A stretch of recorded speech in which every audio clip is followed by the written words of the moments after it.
बटियारी ज़िले के सियासी समाजी नामवर शख्सियत अगूणे यूसी चेयरमैन पलीजाणी हाजी पीर बख्श सोहो की पहिरीं वरसी गोठ मुरीद सोहा में थी। वरसीअ में संदसि पुटनि Amjad Soho, Asad Soho, PP district member Haji Arshad Soho ऐं दिलदार सोहो पारां मीलाद नबवी, कुरान ख़्वानी ऐं ख़ैरात फ़ी सबीलिल्लाह जो अहतमाम करायो वियो। वरसीअ में इलाइक़े ऐं आसपास के सियासी समाजी माण्हुनि वॾी तादाद में शिरकत कई। खैरपुर वेझो ॻोठ सूमर ख़ान बुर्दीअ जे रहवासियुनि बुर्दी बिरादरीअ जे माण्हुनि चाकराणी बिरादरीअ जे बाअसरनि जी ज़्यादतियुनि ख़िलाफ़ एहतजाजी मुज़ाहिरो कयो। SS न्यूज़ जे रिपोर्टर मोहसिन भट्टी मूजिबि मुज़ाहिरे जी अॻवानी दोस्त मोहम्मद बुर्दी, अली मोहम्मद ग़ुलाम नबी ऐं ॿियनि कई। हुननि जो चवणु हो त संदनि नौजवान ख़ालिद बुर्दी ऐं अवेस बुर्दी माल चारण लाइ ज़मीन ते विया त चाकराणी बिरादरीअ जे माण्हुनि अता मोहम्मद चाकराणी ऐं जुड़ियल चाकराणी पंहिंजे साथियुनि सां गॾिजी नौजवाननि मथां लठियुनि सां हमिलो करे खेनि सख़्तु ज़ख़्मी करे विधो ऐं माल ते पिणु कुहाड़ियुनि सां वार कया। हुननि जो चवणु हो त कोटड़ीजी थाणे ते NC दाख़िल कराइण बावजूदि पुलिस हिकु बि जवाबदार खे गिरफ़्तार न करे सघी आहे ऐं जवाबदार धुर खां पैसा वठी संदनि ॿिठ बणियल आहे।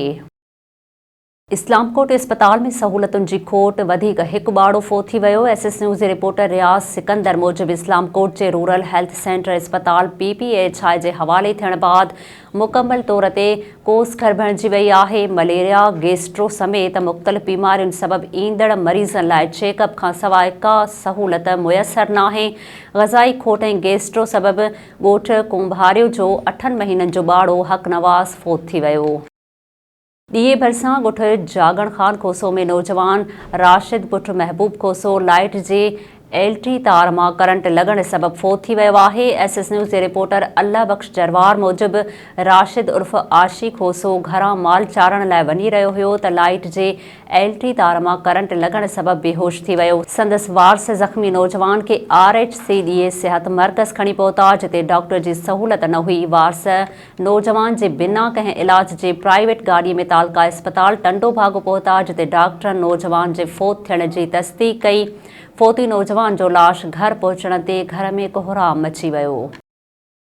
जाती तालके अस्पताल जे डॉक्टर ज़ुल्फ़कार ज़ऊर जी जबरी बदलीअ ख़िलाफ़ शहरी एक्शन कमेटी, सिविल सोसाइटी ऐं पैरामेडिकल अमले सिविल अस्पताल जी गेट अॻियां एहतजाजी मुज़ाहिरो करे सख़्त नारेबाज़ी कई।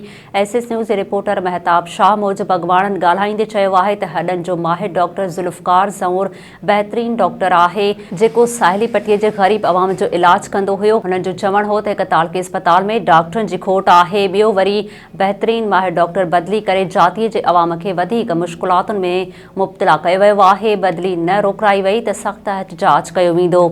हैदराबाद जे न्यू अलीआबाद कॉलोनीअ जे रहवासियुनि हाला नाके ऐं उन जे भरपासे वारनि इलाइक़नि में सेवेज सिस्टम न हुजण ऐं पंपिंग मशीनूं ख़राब हुजण ख़िलाफ़ प्रेस क्लब साम्हूं एहतजाजी मुज़ाहिरो कयो।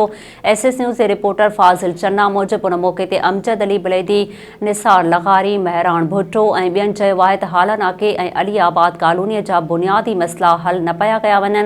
सेवरेज नाले जो पाणी हिकु ख़ाली प्लाट में छॾियो पियो वञे जंहिंसां आसपास जे कचनि तोड़ी पकनि घरनि खे नुक़सानु रसी रहियो आहे।